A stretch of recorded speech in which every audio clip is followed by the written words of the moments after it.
দাদা, আমার মেয়ের বিয়ে, কিছু সাহায্য করুন। দাঁড়ান দিচ্ছি। এই নিন ভিক্ষে। এ তো আপনার ছেলে। হ্যাঁ, তা আপনার মেয়ের বিয়েতে ছেলেই তো ভিক্ষে দেবো। বাবা, আমি বিয়ে করব। আমাকে না বাবা, তুমি চলো, আমার মেয়েকে বিয়ে করবে। দেখবেন, আমার ছেলে কিন্তু অন্ধ, ও আবার যাকে তাকে বিয়ে করে নেয়। কোনো সমস্যা নেই, আপনি যে ছেলেকে ভিক্ষে দিয়েছেন এটাই অনেক। চলো বাবা, বিয়ে করবে। বাবা, আমি এক্ষুনি বউ আনছি। रुको जरा। যান, এই ভিক্ষে নিয়ে গেলে কিন্তু উল্টো আপনার ঘরের মাল টেনে বার করে আনবে।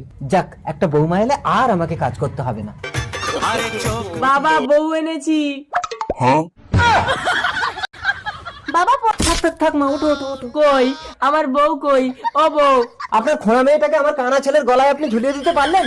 আপনি কানা ছেলে ভিক্ষা দিয়েছেন, তাই আপনাকে খোঁড়া মেয়ে দান করলাম।